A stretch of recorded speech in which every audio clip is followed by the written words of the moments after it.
So there's no best timing to buy a house. Kung bibili ka, napagdesisyonan mong bibili ka, the best time to buy a house is now. Generational wealth. O, di ba? May mga natututunan tayo. It means na mapapasa mo siya sa iyong children, grandchildren. Hindi lang siya for you. And 5 years ago, tama talaga to. Calgary prices ng mga bahay 5 years ago at ngayon ay bongga, panalong panalo. May mga tao na gustong bumili ng bahay, may mga tao na ayaw bumili ng bahay, and there's really pros and cons into buying or not buying a house. Hello guys! Ayan, welcome sa aming kusina. May kusina, may cooking show na rin po kami. Joy's Kitchen. Ayan, so naghahanap nga kami ng makakain namin na hindi mabigat sa tiyan. O, diba? Eh, sabi ni Kiko, dapat daw egg kasi daw, wag daw mag-carbs. So, hindi kami nagkakanin at lunch kasi nga, wala naman kami exercise. Hindi rin kami masyadong makalabas kasi nga itong si Vibe, nung nakaraan, sinisipon. So, natatakot naman kami na ilabas ng ilabas at baka masipon ng masipon. So, ayan, nakahanap kami ni Ate Christine ng recipe ng egg na madaling-madali lang. Meron dito sa Singapore, guys. Binibenta siya sa mga 7-Eleven. Naka-repack siya. Sa Singapore, parang ang tawag dito, pickled egg. Pero nung sinerch ni Ite, ang tawag daw dito ay Korean marinated egg. Ayan. Tapos natatandaan ko kasi nung sa Singapore, yung pula ng itlog na ito ay dapat na parang malambot siya. So, kita nyo, solid siya. Pero sa loob yan, malambot yung pula. Sorry guys siguro common knowledge yun. Pero ngayon ko lang kasi natutunan. So, ang nagturo sa amin yan ay si Ate Ann Puduts. Shout out Ate Ann. Thank you sa pagturo kung paano mag-boil ng egg na malambot yung loob pero hard-boiled siya, di ba? Gagawin pala guys, dapat pakukuluan mo na muna yung tubig. Talagang kumukulo siya bago mo i-drop yung egg. And then, may certain minutes, parang 7 minutes yung tanda ko. Actually, hindi ko sure. Pero so far, yung 7 minutes, okay naman siya. So, pagka-drop mo ng egg sa kumukulong tubig, 7 minutes mo siyang pakukuluan. After 7 minutes, tanggalin mo siya sa heat. Tapos, ibabad mo siya sa malamig na tubig or kung gusto mo, better yung may ice para tumigil siya sa pagkukok. Ayan. And then, after mo siyang ibabad ng konti sa malamig na tubig, balatan na natin siya at i-dip na natin siya dito sa ating marinade. So, ano lang naman yan? Toyo, tapos nilagyan ng konting sugar, tapos may tubig, tapos may spring onion. Masarap siya, guys. Kung gusto nyo iulam nyo, pero kami kasi pinapapak namin siya paghapon. So, hindi na kami nagla-lunch. So, yun lang. Gusto ko lang i-share sa inyo. Tapos, malapit na ang ating house blessing. So, nagre-ready na rin kami. Mamaya, papakita namin sa inyo kung feeling namin mag-ano na kami ngayon. Magma-marinade na kami ngayon kasi balak namin mag-barbecue. So, salamat guys sa inyong panonood. Later ulit. See ya. Yan guys, ito na yung ating Korean marinated egg. Ayan. So, titignan na natin siya. Kita nyo na. Ayan, yan siya. Umitim na siya guys. Oh. Ayan. Iwain natin, tingnan natin. Malambot-lambot siya, oh. Kita nyo yan guys. Oh, diba? Ganyan yung kalalabasan niya. Tikman natin kung masarap. Isang tikim lang. Ang lamig! Masarap! Masarap siya. Hello everyone, this is me again, Joy Fajardo. Welcome back to our brand new YouTube channel. This is Joy in Alberta. At kung bago po kayo sa aming YouTube channel, please don't forget to show us some love by subscribing and liking our video and sharing it to your friends as well. At kung kayo naman po ay dating ng subscriber sa aming channel, maraming salamat sa continuous support at sana po matuwa kayo sa ating content for today. Ayan. So ano nga bang pag-uusapan natin for today? My hopes is to bring back the voice to the unheard. Wow, ang lalim nun. My hopes is for you to feel that you are heard. Natuwa kami kasi yung isa naming video na hindi investment ang pagbili ng bahay sa Canada ay naka-receive ng over 50 comments na medyo madumi-dumi. Babasa tayo ng mga comments para magkaroon kayo ng iba't ibang perspective kasi iba-iba yan eh. May mga tao na gustong bumili ng bahay, may mga tao na ayaw bumili ng bahay, and there's really pros and cons into buying or not buying a house. And so today, babasa nga tayo ng ilan sa mga comments galing dito sa video na to para naman makarinig kayo ng ibang perspective. And also, syempre, magko-comment tayo based sa comment nila na kung agree ba ako, kung disagree ba ako. And again, this is my opinion and that's their opinion. So pareho natin galangan yung opinion ng isa't isa. Maganda lang na magkaroon tayo ng open dialogue. And this is the best way how we can do that, di ba? Best way is for us to do this video. Alright, so sabi dito, buying a house is an investment. Property is one type of investment. Others are bonds, mutual funds, stocks, GICs, and other segregated funds. Yes, house prices are fluctuating, but it will appreciate eventually and in short time. Car will depreciate on its first day of usage. So, tama naman yung sinabi niya. Ang bahay ay considered pa rin talaga as investment, although nagfa-fluctuate siya eventually kasi ano yan real property siya. So, ang real property talaga, typically pataas yan. Iko-compare natin yung house prices years ago and home prices ngayon. May dips man sila, for sure. Bounce back din yan siya. So, yun yung sabi ni Romeo 95B. Sabi naman ni Leng Tudtud, buying a house is not just an investment, it is a generational wealth that can be passed down to your children and grandchildren. We bought our home 5 years ago in Calgary at nagdoble na ang presyo niya. Owning a home here in Canada is one of our greatest blessings. Again, agree tayo dyan. Generational wealth. Di ba may mga natututunan tayo? It means na mapapasa mo siya sa iyong children, grandchildren. So, hindi lang siya for you. And 5 years ago, tama talaga to. Calgary prices ng mga bahay 5 years ago at ngayon ay bongga, panalong panalo. Ngayon, ibibenta mo ba or hindi? Ang mahal na ng bahay sa Calgary. So, kung siguro mag-move out ka ng Calgary, pwede. Pero kung within Calgary, panalong-panalo yung price 5 years ago. May mag-oppose naman tayo, may konting oppose, pero may point din siya. So, pakinggan natin si Vanji Lakap 997. Sabi ni Vanji, it will never be investment unless you paid in cash. It's liability. Tama rin siya doon. Tama naman. So, hindi siya investment hanggat hindi pa siya fully paid. Ang masasabi ko lang dito, sis Vanji, the problem in general is napakahirap mag-ipon ng 200,000, 300,000, 500,000. Ang hirap ipunin nun. Pag naipon mo yun, paretiro ka na siguro, di ba? So, kailan mo pa titiran yung bahay kung mag-iintay ka na makaipon ka ng ganong amount, di ba? So, yun yung purpose siguro or yun yung reason siguro kung bakit katulad namin na we prefer na mag-ano na lang muna kami, mag-mortgage kasi hindi namin siya maiipon sa totoong buhay po talaga. Lalabas yung target ko. Isa sa mga targets namin in the future, mabayaran siya, not in 25 years, not in 20 years. Suntok sa buwan guys, pero sana by 10 years kayanin. So, pwede naman mag-lump sum. So, magtitipid kayo para within 10 years. Medyo imposible yan guys, pero with God's guidance and God's grace, baka naman makaya. O ito, sabi ni Donna Amboy 2784. Sabi ni Donna, I still believe that buying a house is an investment. Though, madaming nagsasabi na nagfa-fluctuate ang price, as you said, I also believe na war lang ang magpapabagsak ng prices. No house today will be the same price as 10 years ago. I saw how house prices hike even here in Alberta. Year 2021 when we arrived, 5-bedroom houses ranges from 250 to 300,000. Check the market now. In just 3 years' time, 5-bedroom houses are 500,000 and above, old and new. Why choose a 500,000 5-bedroom house built in 1940s if you can afford a 3-bedroom newly built house for the same price?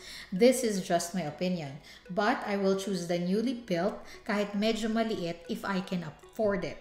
At least, ako unang tumira. Yun ang sabi ni Sister Donna Amboy 2784. Ayan, agree tayo dyan. So, talagang feeling ko, war lang talaga. Kasi kahit si COVID, hindi niya napababa ng bongga eh. COVID na yon, parang pandemic across the world na, closed down, lockdown na lahat. Pero hindi niya napababa ang presyo ng bahay. So siguro war. Sana hindi naman yun mangyari. As to the prices of the home, 5-bedroom house, actually mas mahal na siya sa 500,000. Kasi Etong sa amin, 3 plus 1 lang ay 516. So, mahigit na 500, baka nasa 600 na. Depende sa size ng home. Yun. Pero yan, may point si ate na pag kaya naman yung newly built. Ang ifo-forgo mo lang pag newly built is hindi pa gawa ang basement, wala pang deck, hindi pa ayos ang landscaping, yung mga ganun. Pero maliliit na bagay siya na pwede mong maging future small projects. Next, Mike Colyangot. So, sabi ni Mike Colyangot, sorry kung mali yung basa ko dun sa surname. Pero yun, sabi niya, kanya-kanyang desisyon sa buhay. Kung may gusto bumili ng bahay or sasakyan man, just be happy for them. At the end of the day, sila naman ang magbabayad niyan at hindi kayo. Point. Just be happy kung ano man ang napundar ng bawat isa. Amen. Next, AVHD235. I'm a new subscriber. Thank you po. Ayan. I'm a new subscriber. Thanks for the informative videos. Share ko lang, may napanood ako na vlogger recently, Alex Molly TV. Yun pangalan ng channel niya. Nag-move sa Pinas back in 2021 and binenta nila yung big house nila sa YYC. Binenta nila for 750,000 noong 2021. Ngayon, bumalik sila ng Canada after 3 years sa Pinas and back to renting and finding jobs. Yun dating house nila, more or less 1 million na yung value ngayon. Ang laki nung nakabili ng house. Anyway, I think it's important din yung proper timing when buying a house. Mahirap kasi maging house poor. Totoo. Totoo yan. Very true. So, I believe na si Alex Molly TV ay merong sarili niyang dahilan kung bakit niya ginustong umuwi ng Pilipinas. It might be family related, baka sa health. Yun talaga pagka family related at health related yan, minsan magiging very emotional ka to make a proper decision. Or maybe at the time, that's the best decision for them. So let's respect that. Pero with that experience of Alex Molly TV na shinare sa atin ni AVHD235, malalearn natin na time will come, babalik, or baka magdesisyonan kang magbalik at yun na nga, medyo back to zero na naman. Depende talaga kung ano yung pinagdadaanan mo sa ngayon, sa mga magiging desisyon mo sa buhay. To be honest, the best thing is just really to pray na sana tama yung desisyon ko. Kasi pwedeng parehong-pareho tayo ng ginawang desisyon, pero tama yung sa akin, mali yung sa'yo, or tama yung sa'yo, mali yung sa akin, pareho lang naman tayo ng ginawa. That is because magkaiba tayo ng tadhana. Sabi ni Jojo B285, renting versus buying is a case-to-case basis. Exactly what I just said, di ba? Tama yung sinabi ko. Nabasa ni Jojo kung ano yung nasa isip ko. Depende, iba-iba kada tao. Farmer's Daughter Vlog 28. Oh, nakakatawa naman yung name nito. For me, buying a house is an investment. Okay. Water Zura. Here in Winnipeg, bumili ng bahay, I don't mind pala ng snow, linis ng backyard, etc. Gamit na gamit yung house kasi work from home, And maingay magpatugtog, ayaw ko mag-rent. So, nakaka-relate kami dito kasi yung asawa ko po ay mahilig mag-drums, mahilig mag-gitara. Buti hindi pa siya nakakabili ngayon. Huwag na natin siyang i-remind na bumili. Pero, yung dati po naming bahay, buti na lang at detached at medyo kahit pa paano, medyo hindi naman siya soundproof, pero hindi maingay sa labas. I hear you, Water Zora, dun sa sinabi mong maingay magpatugtog. Okay, next is Faith Estolas. Investment lalo kung noon ka pa nakabili, especially dito sa BC. Like detached house in Vancouver 20 years ago was 500,000, now is like 2 million. Kung nakapwesto ka na agad-agad, so there's no best timing to buy a house. Kung bibili ka, pag-desisyonan mong bibili ka, the best time to buy a house is now. There's a higher chance feeling ko na tataas kaysa bababa. Ganun. Sabi ni Erwin Sniper 18, wow, sana all nakabili ng bahay.